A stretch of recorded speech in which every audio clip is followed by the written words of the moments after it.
आपने कहा कि एज विटनेस ये चीज़ उसको है कि कहीं की मतलब जो चीज़ जिस तरह से उसको देखे और वो तो यहाँ पर कहा जैसे आपने बोला वो भावनाओं के साथ किसी भी चीज़ को देखे उसने कहा कि आपकी हमारी शिक्षा ही ने हमको बिगाड़ दिया इसको अब हम लोग के जन्म से लेकर आप जहाँ तक लोग पहुँचे हैं कुछ अपने अनुभव कुछ संस्कार है कुछ शिक्षा है उसके आधार पर हम किसी भी चीज़ को अब आप जब ये सब बात बोलते हैं हम लोग ये बोलते हैं तो एक गिल्ट फीलिंग होने लगती है कि हम लोग किसी चीज़ को सही तरीके से देखेंगे एवरीवेयर कंफ्यूजन तो अब उसके लिए या तो रास्ता बताएगा या तो ये आपको गलत नहीं किस अवधारणा से देखें उससे बचने के लिए क्या मुझे तो और कंफ्यूजन और बस गिल्ट नहीं, मैं तो रास्ता ही बता रहा हूँ, लेकिन कुछ हाँ देखिए, श्री कृष्णमूर्ति भी रास्ता बताते रहे, ओशो भी रास्ता बताते रहे, और मैं भी रास्ता बता रहा हूँ, लेकिन कुछ लोग गिल्ट को ही अपनी साधना बना लेते हैं। और जब गिल्ट पैदा करने की आर्ट में कोई एक्सपर्ट हो जाए तो हर बात से गिल्ट पैदा कर सकता है। उससे कहो ध्यान करो तो वो कहेगा ध्यान लगता नहीं, इस बात से गिल्ट। प्रेम पूर्ण हो जाओ, प्रेम नहीं हुआ तो इस बात से गिल्ट नहीं। बात को समझें, जीवन तो ऐसा ही है, और मनुष्य जीवन की गरिमा भी यही है कि पहले कुछ लर्निंग है फिर कुछ अनलर्निंग है। जैसे रमन महर्षि से कभी कोई पूछता था कि व्हाट इज योर टीचिंग, तो वो कहते थे the process of unlearning, my teaching is the process of unlearning. तो एक बार तो हम लर्न करते हैं, उसकी भी जरूरत है, फिर उसके बाद अनलर्न करना भी जरूरी होता है।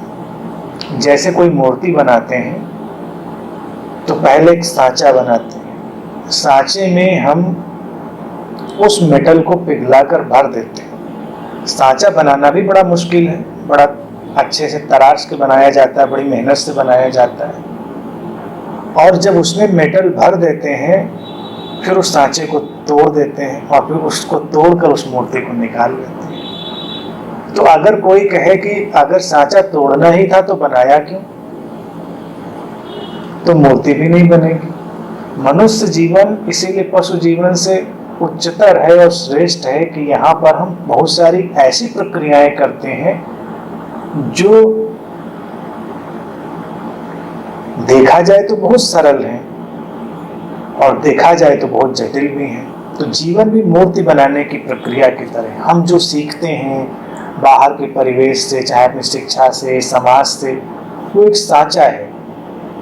लेकिन फिर एक वक्त जब आपके अंदर से आपकी मूर्ति निकल रही हो तो उस सांचे को तोड़ भी देना पड़ता है।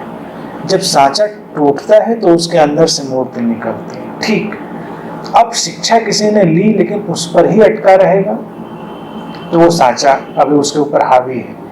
यानी कि कोई बात कोई सीख कर आ रहा है और मैं उससे कोई बात कह रहा हूं और वो कहे जिद पकड़ ले कि नहीं मैंने तो यही वाली बात सीखी थी, तो अब जिद हो गई, अब वो सांचे से अटका है।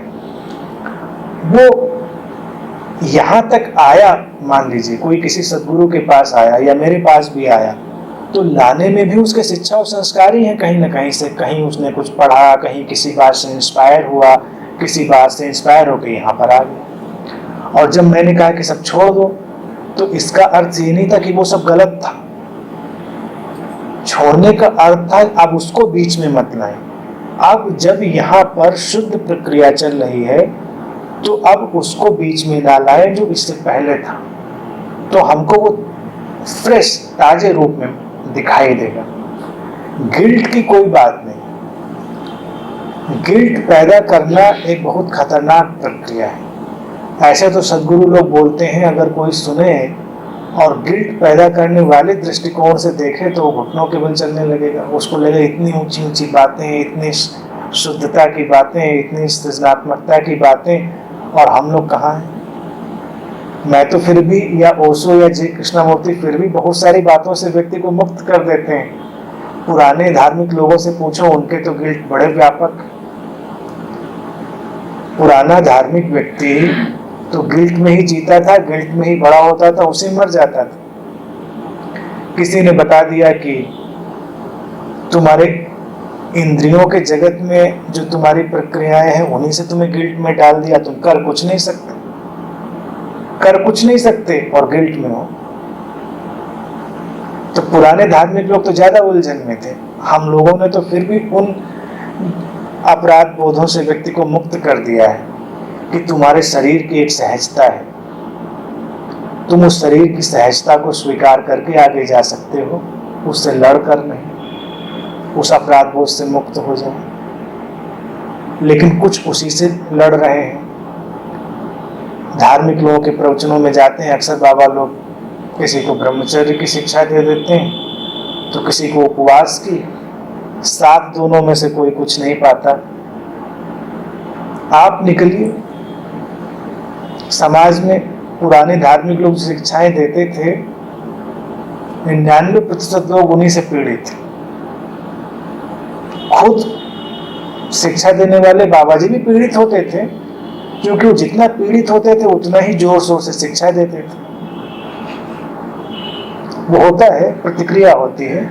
अक्सर बाबा लोगों के उपदेश वहीं से उपजते हैं जो उनकी पीड़ाएं होती हैं। और फिर जब अपने जैसे लोग आसपास दिखते हैं वैसे ही पीड़ित, तो संतोष भी होता है कि सब एक समुदाय है, कम्युनिटी है, सब एक ही तरह से पीड़ित है। तो पुराना धार्मिक परिदृश्य तो बड़ा ही त्रासदी से भरा हुआ था। हम लोगों ने तो मुक्त किया है व्यक्ति को कि कम से कम जो जीवन की सहजताएं हैं उनसे मत लड़ो। अध्यात्म चेतनागत है, वो शरीरगत भी नहीं है, मनोगत भी नहीं है, ना वो फिजिकल है ना मेंटल है, इसीलिए उस तरह की कोई जरूरत ही नहीं। हमारे यहाँ अनंत पद पर इतने मित्र आ रहे हैं, किसी को कभी स्मरण नहीं होगा हमने किसी को खान पान के लिए भी कोई शिक्षा दी हो कि तुम्हें ये खाना चाहिए, ये नहीं खाना चाहिए। और तुम और बाबाओं के शिविरों में जाओ, अक्सर लिस्ट पकड़ा दी जाती है। कुछ लोग कसम खिला देंगे कि आज से तुम ये खाना पीना छोड़ दोगे। बल्कि हमारे पास तो कोई आता है, कहता है कि भाई मैं आ नहीं रहा था आपके पास। कुछ लोग आके बहुत खुश भी होते हैं, तो कहते हैं कि मैं तो इसीलिए आपके पास नहीं आ रहा था कि मैं ड्रिंक बहुत करता था, ध्यान कैसे करता। तो मैंने ड्रिंक करो, शौक से करो, ध्यान भी करते रहो, दोनों को एक दूसरे में मिलाकर करो।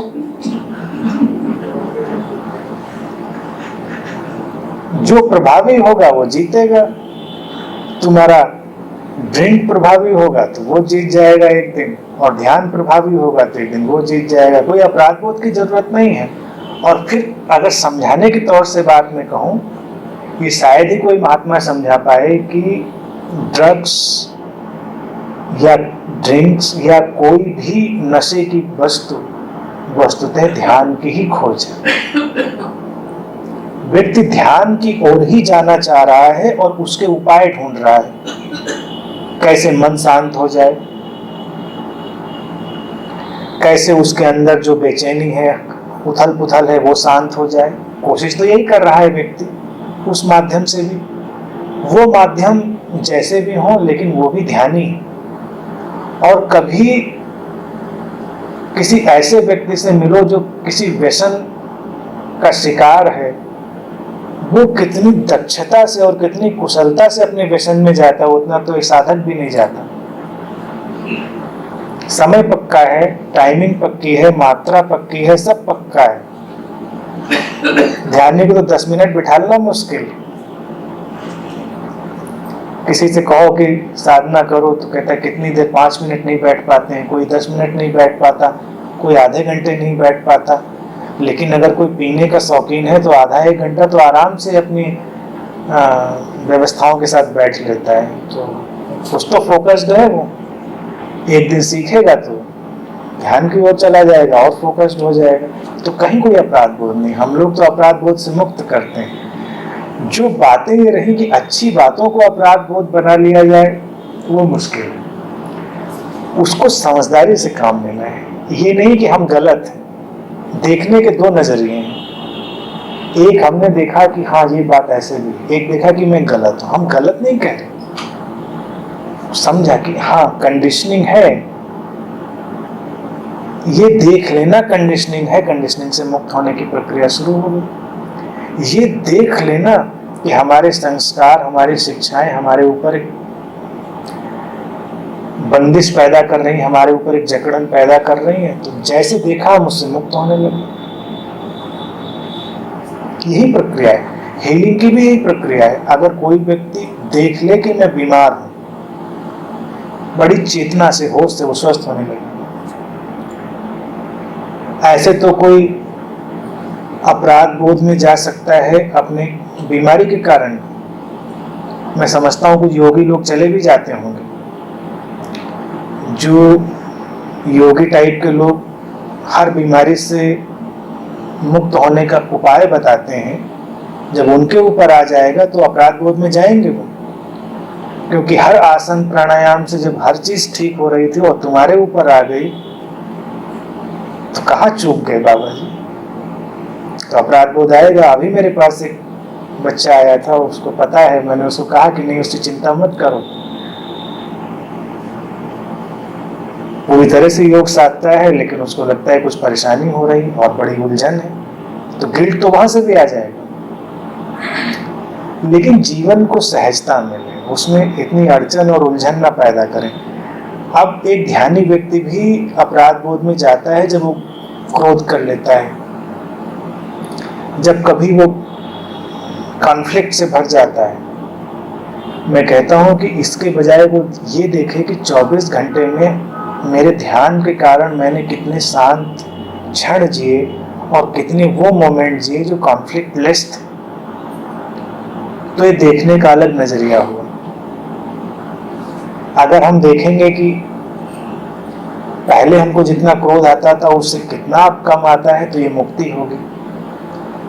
और अभी अभी कोई ध्यान में गया, लोग अक्सर बहुत उलझ जाते हैं। मैं अक्सर लोगों से बातें सुनता हूँ, अगर तुम तो ध्यान करते हो फिर भी तुम्हें गुस्सा आता है, तुम ध्यान करते हो फिर भी तुम्हारे अंदर ये भावनाएं उठती हैं। वो भी यात्रा में चल रहा है, धीरे धीरे आगे जाएगा। और ध्यान करने वाला व्यक्ति अनप्रेडिक्टेबल है, उसकी अल्टीमेट डेफिनेशन है अनप्रेडिक्टेबल। इसीलिए हमने भगवान कृष्ण को योगेश्वर कहा, यानी कि वो ध्यान की अंतिम अवस्था में और सबसे अनप्रेडिक्टेबल आदमी। उनसे ज्यादा अनप्रेडिक्टेबल आदमी नहीं हुआ। तो ध्यानी और सद्गुरु अनप्रेडिक्टेबल, प्रेडिक्टेबिलिटी ही अपने आप में समस्या है। तो बी अनप्रेडिक्टेबल और गिल्ट की कोई जरूरत नहीं। खुश रहें। आज के लिए इतनी ही बात।